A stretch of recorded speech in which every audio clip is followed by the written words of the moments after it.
Broadcasting live from the Business RadioX studio, it's time for the Gnfcc 400 Insider. Connect, build, and grow with the Greater North Fulton Chamber of Commerce. Hello and welcome to the Gnfcc 400 Insider, the monthly radio show and podcast presented by the Greater North Fulton Chamber of Commerce. I'm Callie Boatright, President and CEO of the Chamber, and today we are honoring the Chamber's Small Business Award winner who is a standout in our region. The Chamber was honored to recognize the many great businesses that make North Fulton such a great place to work and live at our recent awards lunch, which focused on entrepreneurship. Joining me today is Jennifer Gore, founder of Atlanta Personal Injury Law Group, our 2024 Small Business Award winner. Congratulations, Jennifer, and welcome. Thank you so much. Such an honor to be recognized, you guys. We were just so blown away. So we appreciate it. Well, much deserved for sure for you and your team. We're excited to have you on the podcast and want to make sure that everybody gets to know you a little bit as the founder of our winner. We would love to be able to have you share some information about your background and the journey that guided you to law and the founding of Atlanta Personal Injury Law.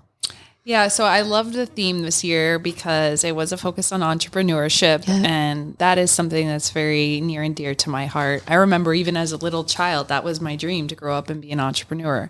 A lot of lawyers don't really feel that way generally. When I first became a lawyer, I always thought maybe I'm weird because I love business and I love growing businesses, and that's just not traditionally like the profile of most lawyers. Yeah, you're right. And what I think has been really amazing, because I went to business school as my undergrad, and my family, my mom and dad both had their own businesses. So it was very much part of who I was. And I think the really cool thing is that when you really embrace who you really are, there's a way that it comes out and shines. So I've made Atlanta Personal Injury what it is because of my love of business. And I would just say that seems obvious now, but when I was first starting my law firm, I was like, I didn't know a lot of lawyers that were like me. Yeah. A lot of lawyers were like, to get a great law firm, you have to practice for 30 years. And then maybe you'll have a chance to have a few people that want to work for you. And I was just thinking, that doesn't really resonate with me. And I was thinking, I want to build a great law firm that has the best lawyers and the best talent and delivers the best customer service. And even in law, customer service is not really a thing. Yeah. You know? It's interesting because you have spun the idea of the law firm on its side. You actually wanted to be an entrepreneur, wanted to open a business, and then just happened to decide the type of business was going to be Correct. Law, right? So legal services. And I think that's interesting because, as you said, most people start it from the other direction. They're lawyers. They're a lawyer for 30 years, and then they decide to go out and start their own. Yeah, and there's this feeling, I'm sure you have seen it in like legal and medical, where it's I have to own a law firm, but I really don't even like that side of it. That's a lot of the mentality of a lot of lawyers I know. It's I'm really a lawyer and I have to deal with having my own practice, but it's such a hassle and a headache. Right. And they almost fight over, no, I don't want to be a managing partner. I don't want to manage the people. Yeah. That's a lot. And I love being a lawyer for sure. Being a lawyer is so empowering. You get to help people. You have this body of knowledge about the world we live in that you understand how the laws work. And that's the real reason I became a lawyer, because I went through a lot of bad things. Mm-hmm. I was in a very bad car accident when I was 19 years old, and I went through my own case, and then my employer stole my identity. Oh my gosh. And then I was in a federal lawsuit. And so had all those things not happened to me, I don't know if I would have become a lawyer, because I probably just would have started some kind of business. You could have been a bakery. Yeah, I could have had many different things. Yeah. And now, through the success of the law firm and the vision of where we want to take it, we started another company and we started a consulting firm. And it's been so fun that one thing just leads to another. And we're just having a lot of fun now. I love that you use the word fun to describe the law firm and your other businesses. And I think for me, that's one of the things that I've noticed about you in my time that I've spent around you. You're fun. You enable the people around you to have fun. And so I think a lot of that's culture, right? So business culture, we've discussed you and how you began, but maybe share a little bit about what makes your company and companies so unique from a culture perspective.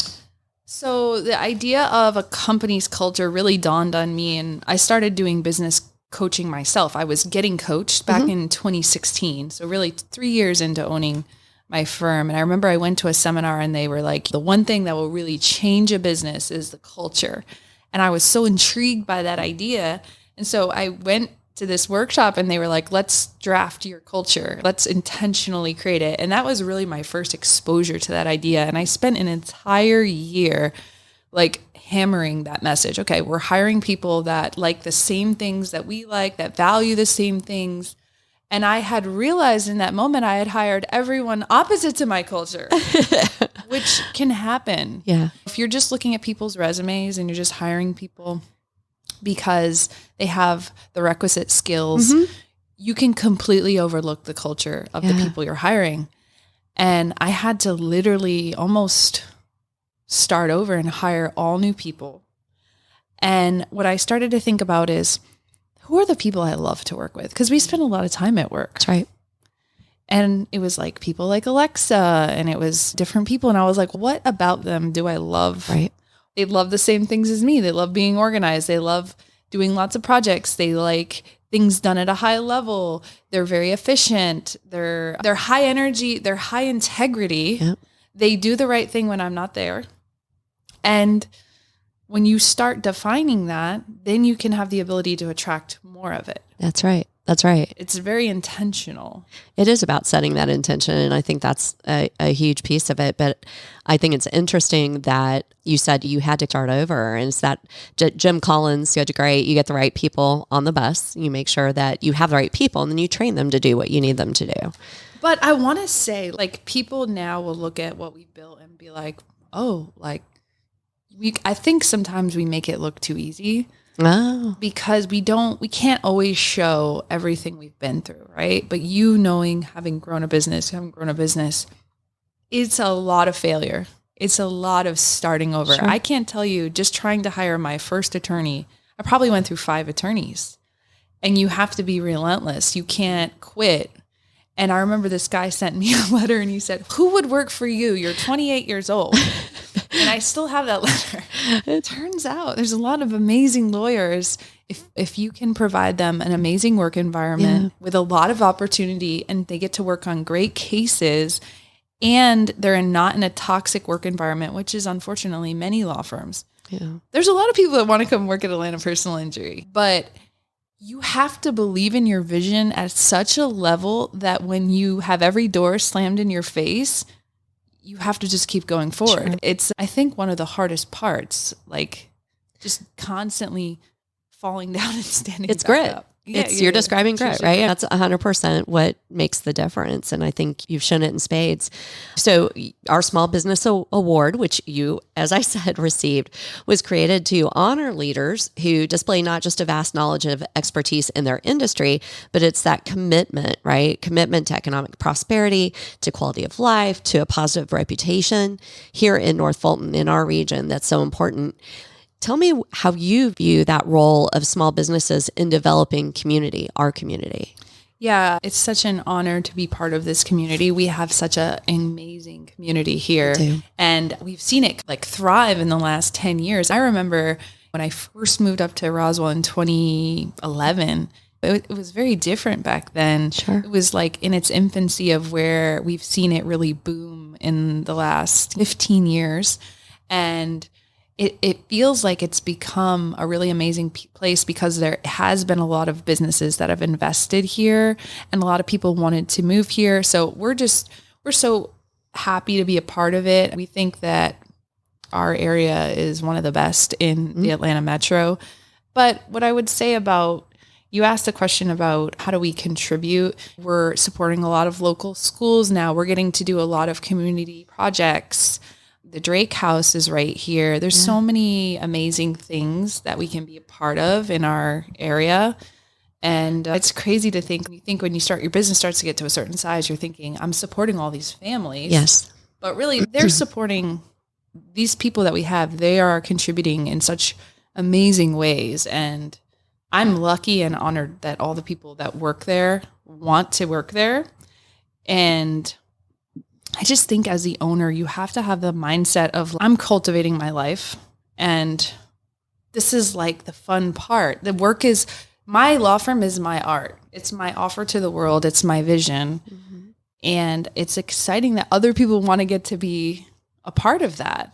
And that goes back to culture, right? So engaging in the community and taking part in things like the Drake House and other organizations that you mentioned, I think it does give back to community, but it also speaks to culture, which brings us right back.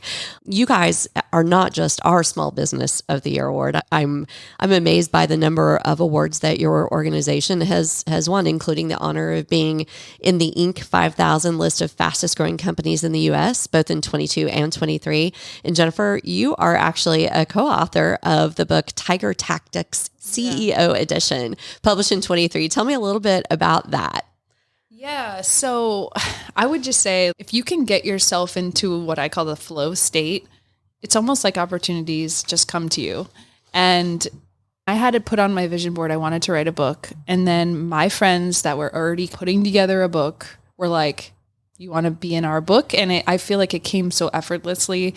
And it goes back to brand. So me and Alexa back in 1 really started deciding to build my personal brand. And I've been on this train telling people, you have a business, but you yourself are also a brand.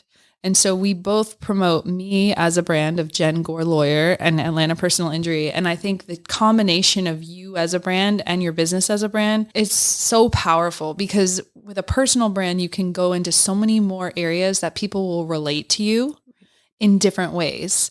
And I think sometimes in the business, you're a little constrained in what you can get into.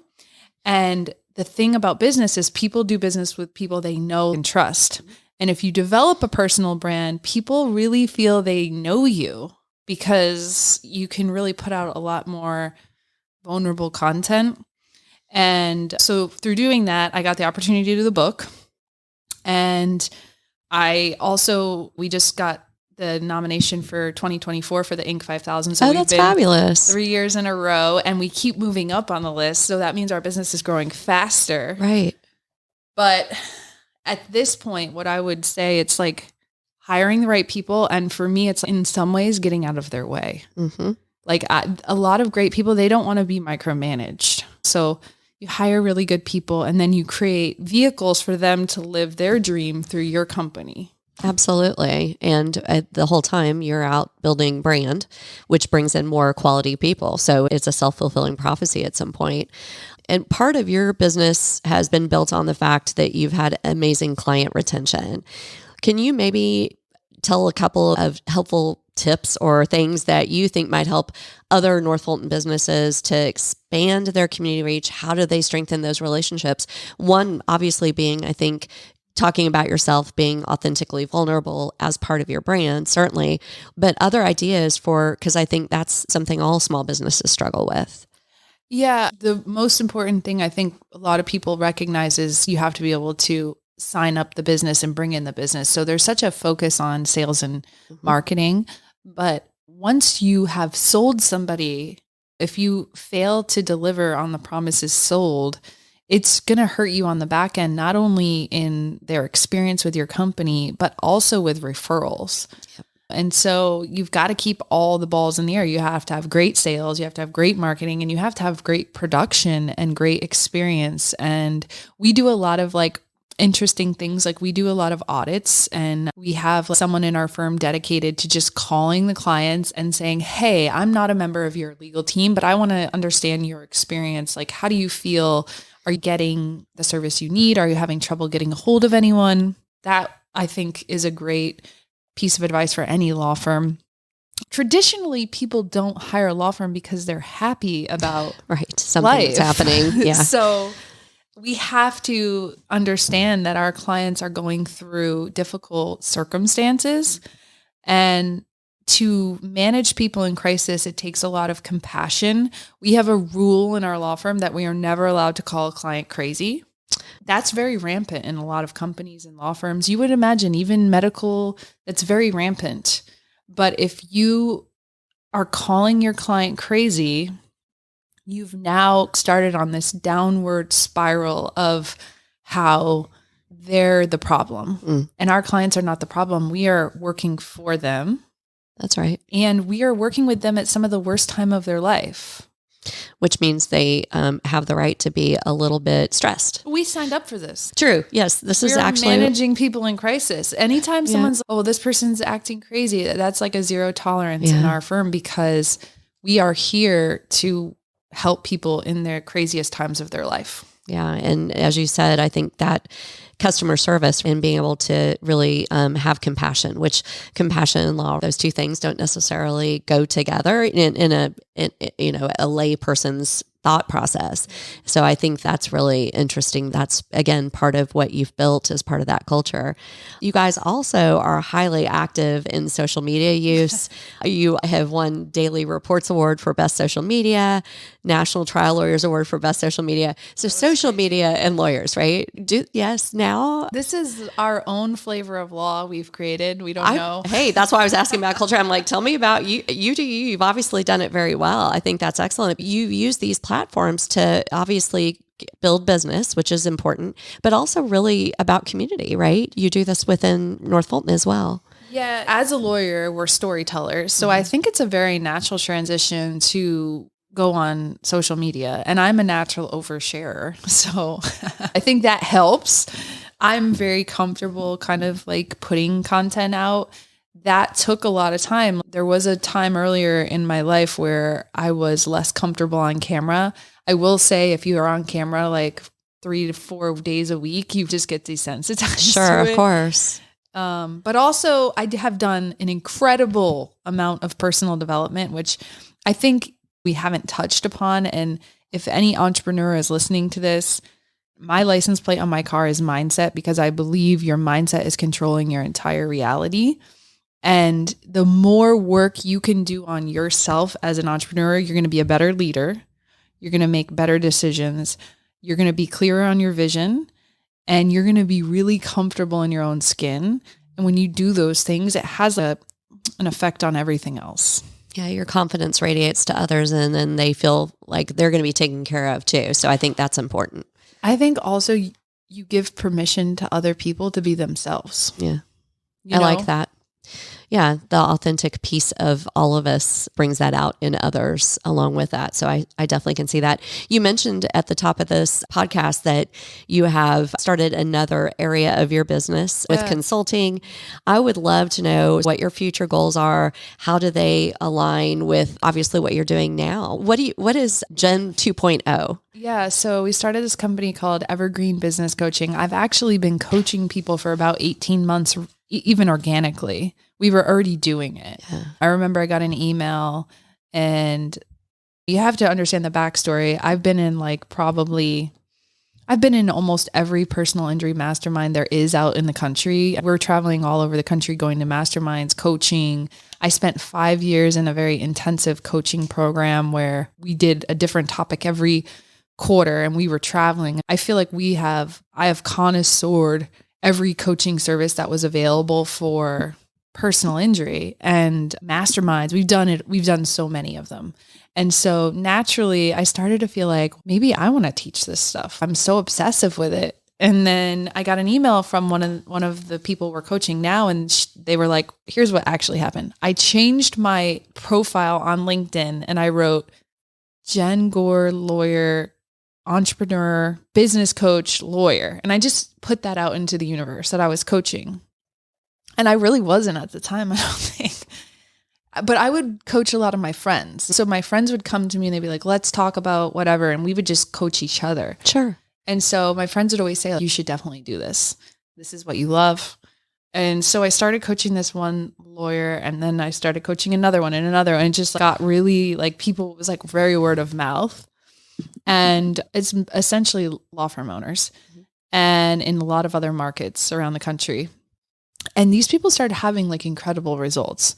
Like one law firm, he went from no employees to 10 in a year, and his growth was incredible. And what I realized through doing it is you don't actually know what people need coaching on till you do it.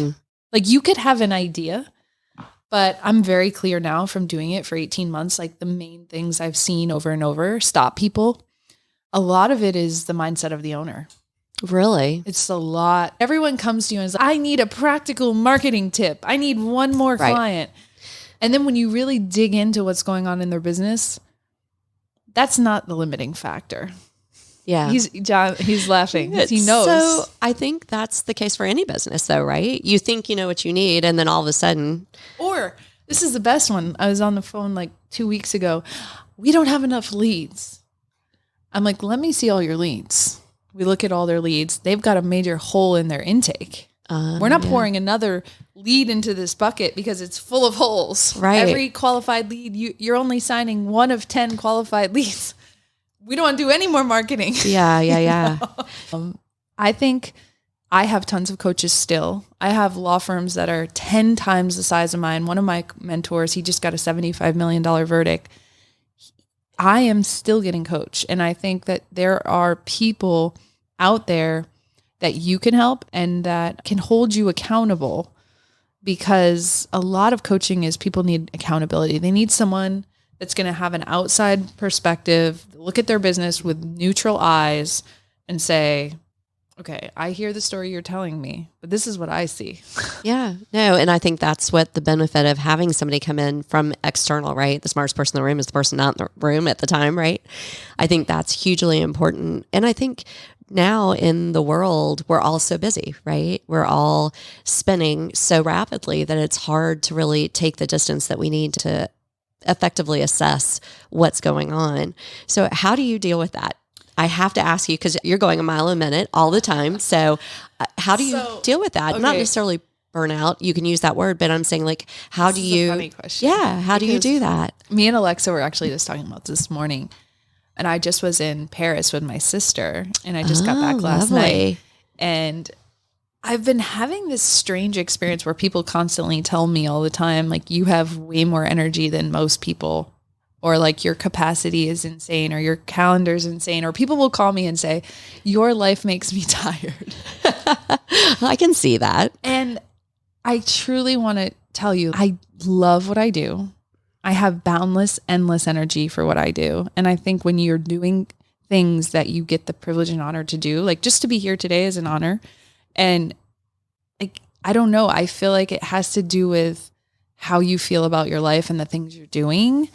But also from a young age, I feel like my parents really pushed my capacity. And this is a thing I think about with my 3 kids. My parents required me to get a job when I was 14. Preach. Me too. We didn't need the money. It was a requirement. And my parents' number one thing was my work ethic. And Alexa over here, same thing with her.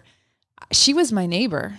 And I used to look outside. For those of you who don't know, Alexa is in the studio with us and hanging out with us today. So yes. She's now the COO of Evergreen. Of Evergreen, the new company. But Alexa's parents put a work ethic in her, and I noticed it immediately as her neighbor. You would see her doing chores, doing stuff. And so I think if you're young and your capacity is expanded and you're pushed and you have responsibility, it's a really good base for setting you up as an adult. And I just think back to the times when I was a waiter and I would just dream of the life that I have now. So I have like unlimited energy to do this. Sure. Because it was something that you wanted and are passionate about. And as you said, now you get to do this every day for reals. It's truly a dream. Yeah. And it actually just keeps unfolding and getting better. Every year we're like, this is the best year ever. How could it get better? And then it somehow expands tenfold. I love it. And Evergreen is the next iteration of that. And I have a feeling it's not the last iteration of that. I'm just saying. That's my prediction here. So we'll see how that looks moving forward. We also recently got into mass torts. So that's another big thing we're doing. Huge. This is really near and dear to my heart because it's really amazing legal work. So if for people that don't know, we are suing the companies that are spraying chemicals on our food and the toxins in our environment. It's very like Erin Brockovich, if you think of it that way. But mass torts is a new endeavor, and we're representing people that were poisoned in all these different environmental toxin scenarios. And until these companies get hit with a big enough lawsuit, they're not going to stop selling these chemicals. Roundup, for example, is a chemical that should be off the markets. It's still for sale. Yeah. And it goes back to, you remember Vietnam, Agent Orange, like all of the things. So I can remember all of the lawsuits that came of that. That sounds like very much like that. And I think that's going to be a big part of our future. We really want to master and really take on the mass tort world, because I think, unfortunately, you're going to have these types of things going on for the next ends of time. As everyone figures out what's happened during that time. As we think about folks who want to talk to you either about mass tort, about personal coaching, about the law firm, I want to make sure that we tell everybody how they can get a hold of you to find out more about your company and yourself. So what is the best way for people to reach you? I'm very easy to find on the internet. You can find us on all the social platforms. My email is jennifer@atlinjurylawgroup.com. You can also have my cell phone. It's 404-823-3391. If you text me and you're someone who owns a business, please reach out. We'd love to collaborate. We have a big goal to, show up more in our local community this year, even more than we have. So, and you obviously have done an amazing job with that, Jennifer, and congratulations again on being named the Small Business of the Year for 2024. We appreciate you joining us today and sharing, of course, your passion for what you do, which is so obvious. And I want to congratulate you just on everything that you've done, how you've built your business in 2024, and of course, the award.